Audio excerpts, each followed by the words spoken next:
This is somewhat of a chapel I wish we weren't going to have, because I'm going to introduce my friend Dan Hall to you. Dan has been an innovative, energetic, forward-thinking leader in this community for several decades. And I always think of him as a bundle of energy and of excitement and of pushing forward in what can be done that nobody else can see. And Dan has lived that way and continues to live that way, but life has changed dramatically for him, because a few years ago he had a horrible accident, and he's going to come tell the story of that accident and what God's taught him from somebody who's used to having boundless energy to move where they want to someone totally paralyzed. Dan Hall and his wife Hazel are remarkable. Would you welcome them both to Belhaven University?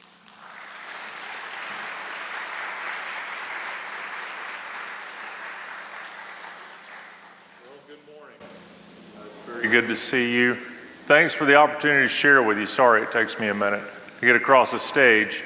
A couple of quick things before I start. One is, if you don't know anything about quadriplegia, I can't move anywhere, so I don't have the same body temperature you do, and so I don't stay warm. I'm always cold, which is where I wear this really cool hat. Secondly, I may have a spasm or a few during the presentation. I may jolt, my arms may move, my legs might twitch, and while I would love to be healed, I'm probably not being healed. So any Pentecostals in the room, please resist the urge to say, he's healed. I hope I am. Now, if I get up and walk, we're all going to jump up and say he's healed, but just bear with me.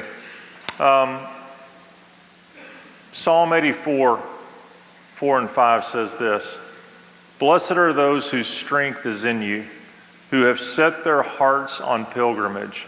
Though they pass through the valley of Baca, they make it a place of springs." One of my mentors told me 35 years ago, Dan, for the Christian, the journey is the destination. It is as we walk out life. 2 years ago in August of 2016, I was living what I felt was a charmed life.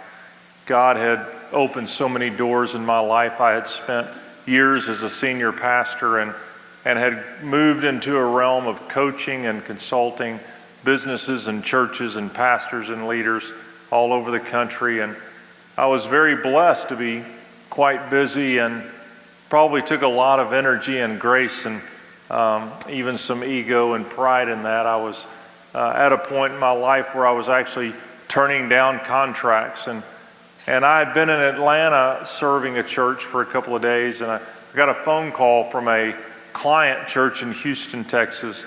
They were going through in the middle of a major crisis, a situation with a staff member who had fallen, and the pastor called and said, I need you to come in and meet with my board, meet with our team. And so I'd booked a late night flight to head over to Houston. I'd not had them on my itinerary. I'd actually planned on going home that night. But I got in about midnight into Houston, got to my hotel room and checked in, and got to my room and got all my clothes out for the next day, put my workout clothes out, I put my dress clothes out, and set my alarm to get up early in the morning. About 2 o'clock in the morning, I got up and had to go to the restroom. And when I stood up, some of y'all may know when you stand up, I got lightheaded.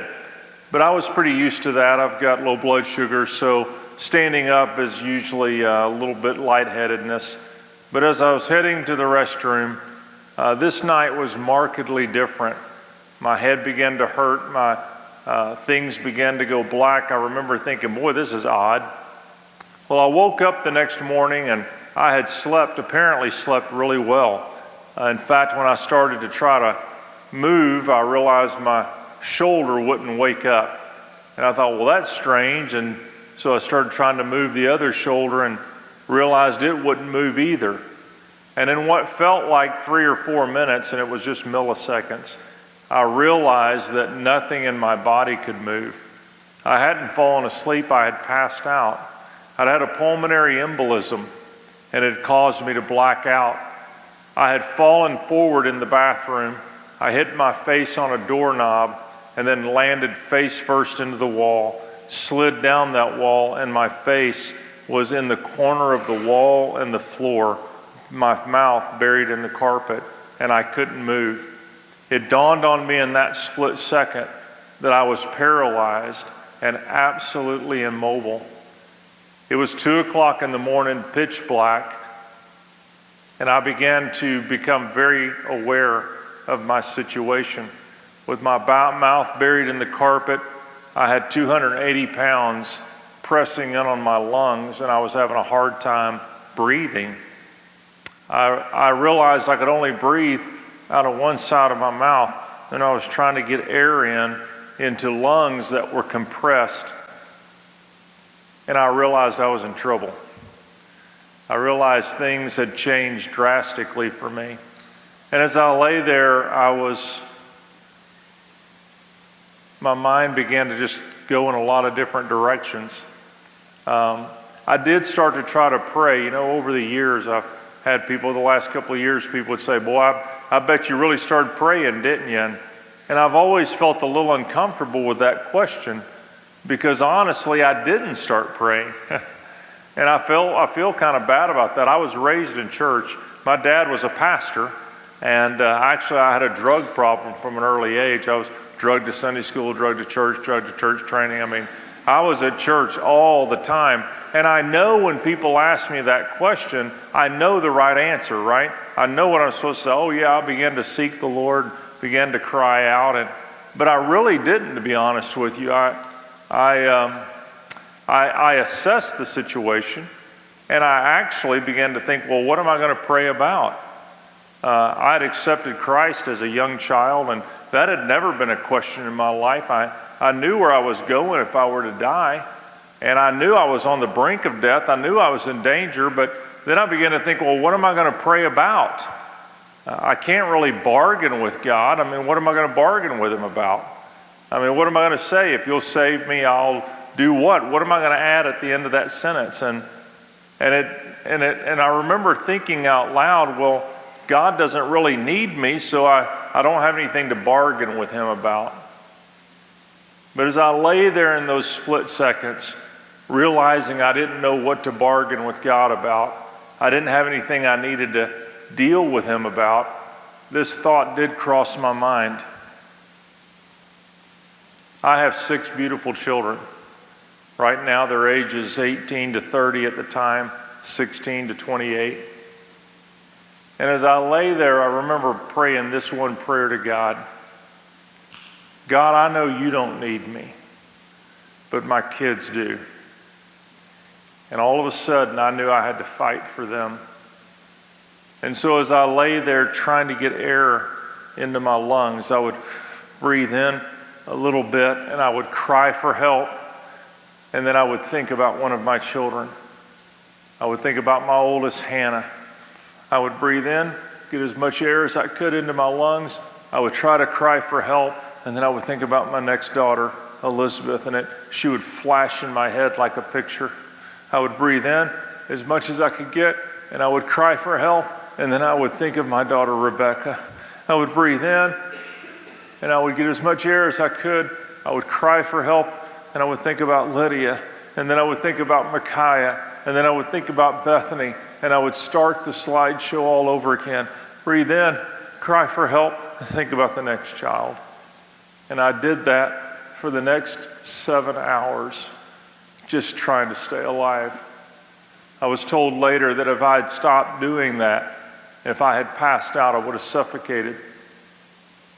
The next thing I remember is I was trying to just stay alive, and I don't know how much time I had left.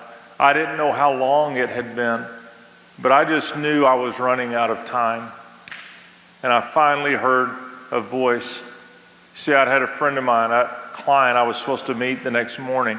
When I didn't show up or answer my cell phone, he eventually called the hotel and asked them to do a wellness check.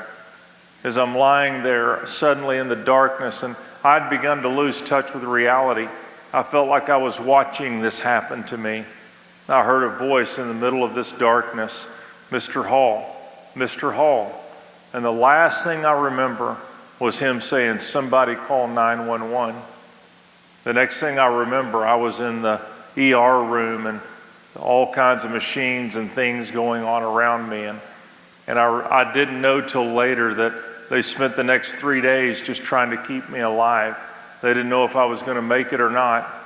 I spent the next 3 weeks at the Texas Medical Center, the second busiest trauma unit in the United States. As a matter of fact, that's where they took Gabby Gifford, the congresswoman that was shot a few years ago.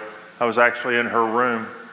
Over the next 2 weeks, they had to do 6 bronchoscopies, which is where they flush your lungs out to try to get all the debris out. Apparently, I had breathed in so much carpet fiber that they couldn't get it out of my lungs. 2 weeks in, my wife finally asked the ER doctor, she said, "How much longer are we going to be in here?" And he said, "Ma'am, you need to understand, he's still the sickest man in our department." So those weeks were very, very difficult times for us where we were trying to figure out what was going to happen next.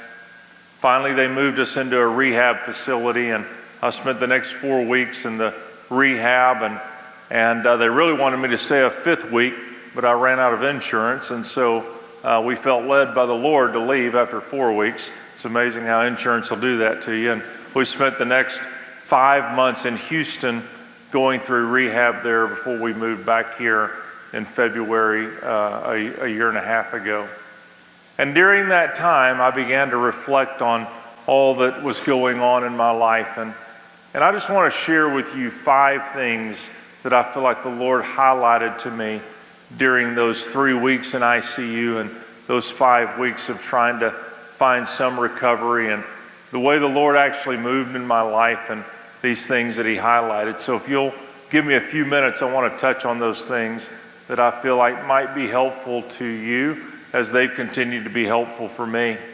One of the things that I really learned in those 3 weeks of ICU and time where we were fighting for life is this: that relationships are the WD-40 of life. Now, if you're under 40 years of age, unless you're a skater, you may not know what WD-40 is. And I was raised in a house that we had 2 things. We had WD-40 and what else? Does anybody know? Duct tape. Very good. Man, welcome to Mississippi. That's exactly right. There were 2 things that our house had: WD-40 and duct tape. If it was stuck, you sprayed it, and if it was loose, you taped it. And man, we made everything last forever at our house with those 2 things. What does WD-40 do? Well, it loosens things that you need. It really makes things work smoother. It makes a hinge work smoother. It makes ball bearings work smoother.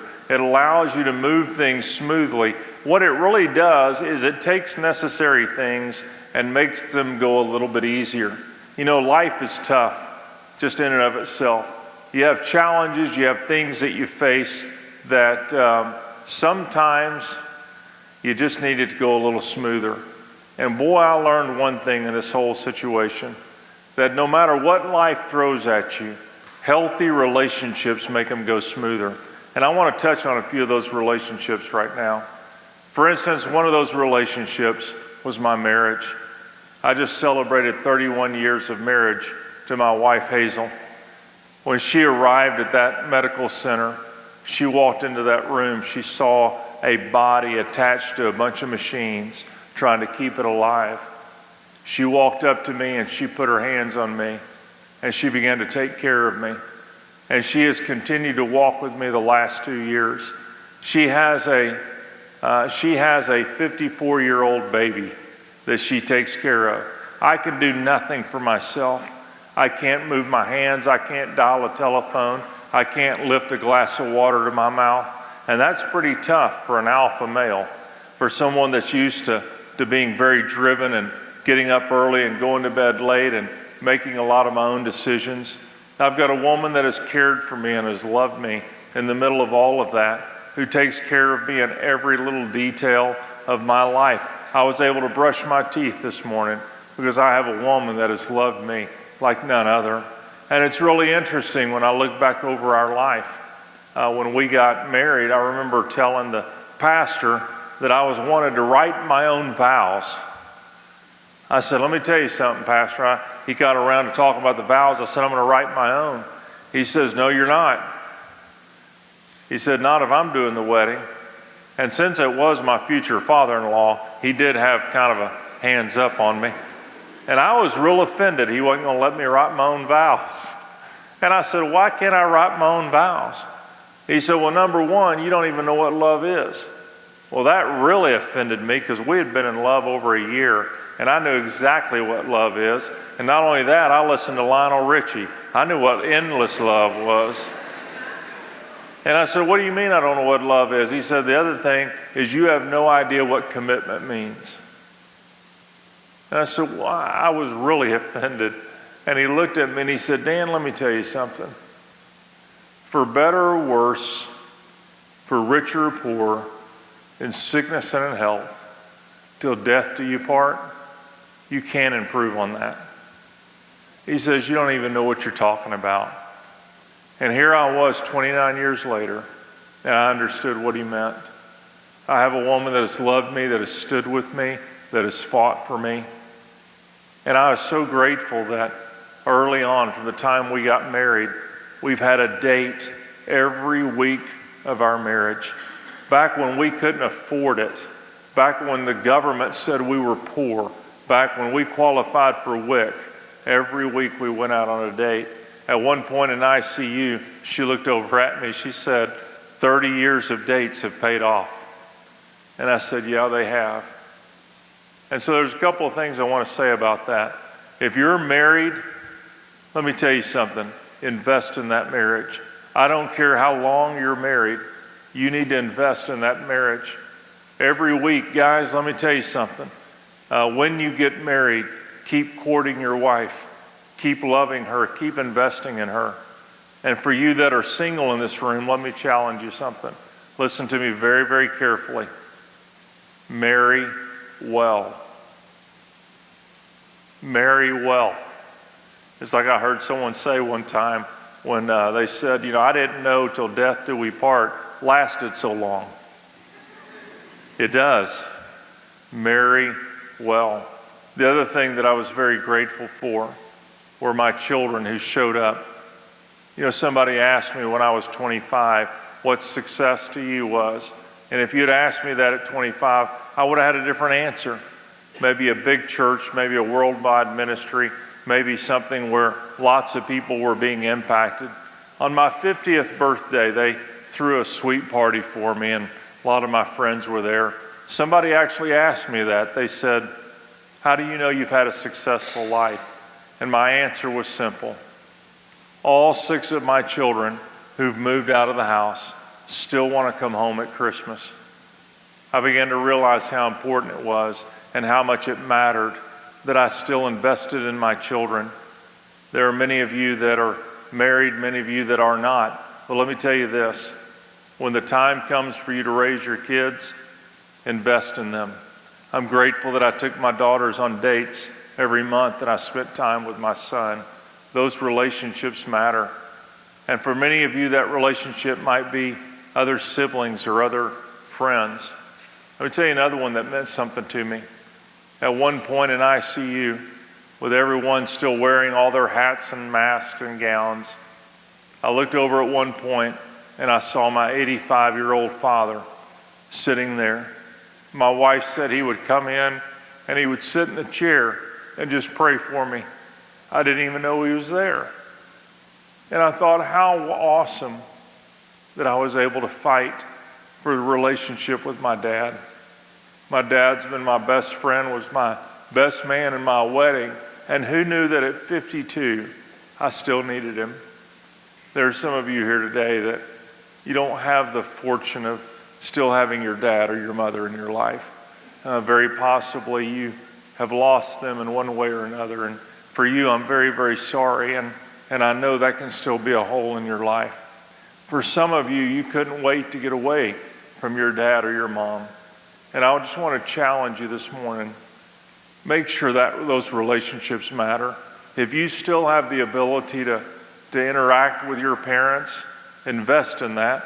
Make that an important relationship.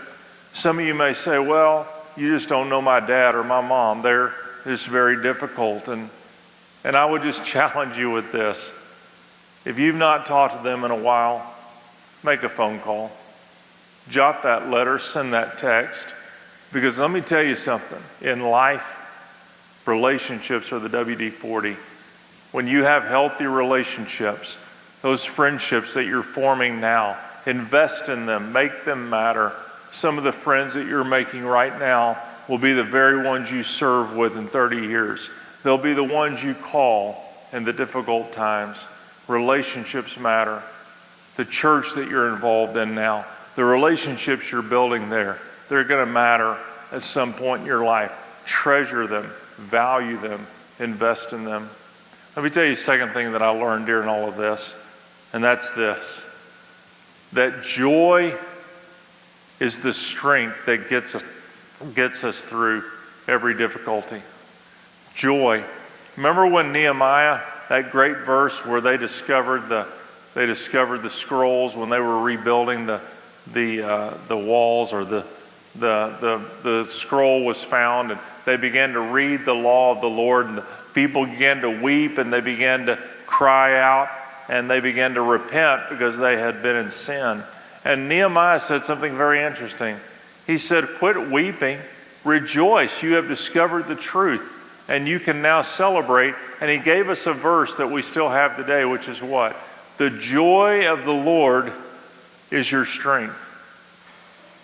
Boy, I learned in the middle of the greatest challenges that we had to learn to find the joy. My wife has a phrase that she's often used: find the funny. Whatever's going on, find the joy in the situation.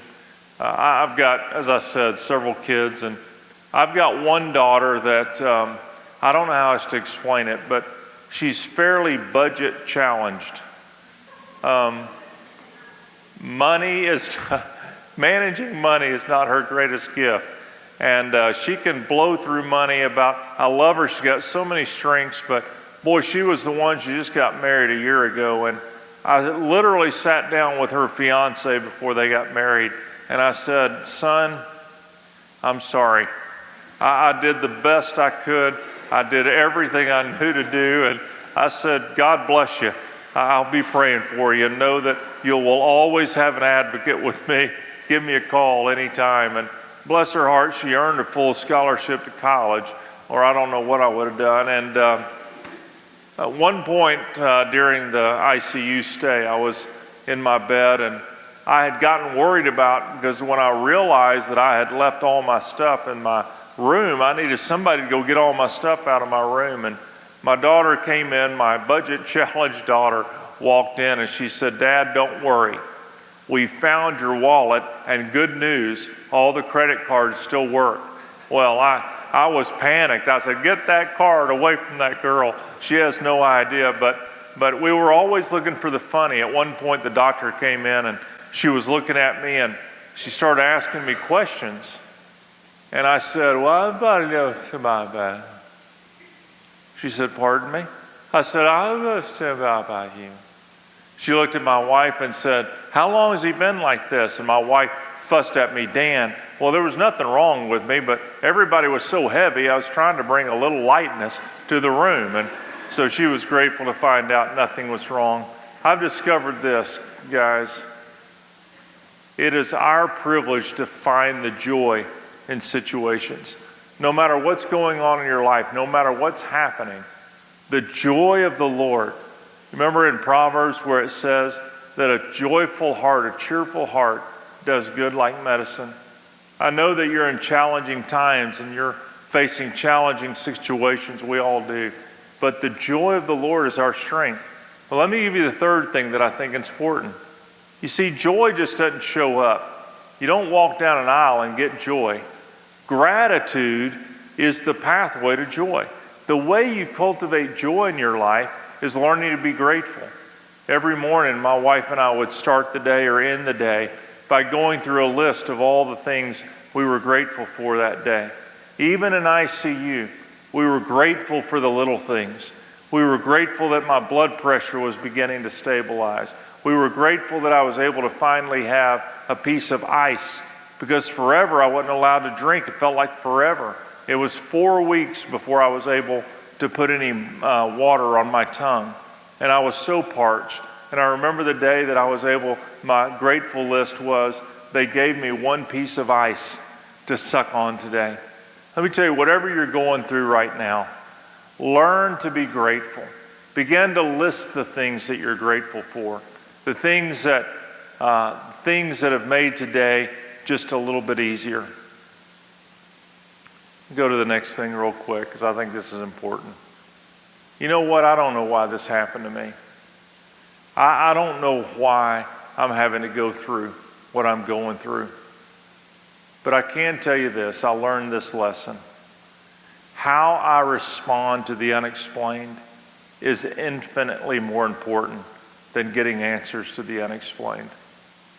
People will ask me sometimes, Dan, why do you think this happened? And I don't have an answer. I know people, I've got people that want me to say that God made this happen. I've got others that say that Satan made it happen, or maybe you did something wrong and God's punishing you. And people want to have an answer. And I finally got to where people say, Dan, why did this happen? And I'll say, because I had a pulmonary embolism and hit a wall.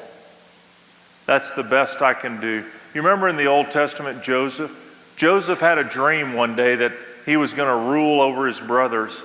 Well, the next couple of decades didn't go real well. He got sold into slavery. He got lied about by his brothers. He got lied about by Potiphar's wife, ended up in prison. He was forgot about in prison, and then he landed right in the middle of God's will. He had no control over what happened in his life, except one thing. He had control over his heart. He had no control over his circumstances, but he had control over how he responded to those circumstances. Guys, listen to me. There's going to be a lot that happens in your life that has no explanation. I don't know why your parents divorced. I don't know why you lost that job. I don't know why that relationship didn't work out.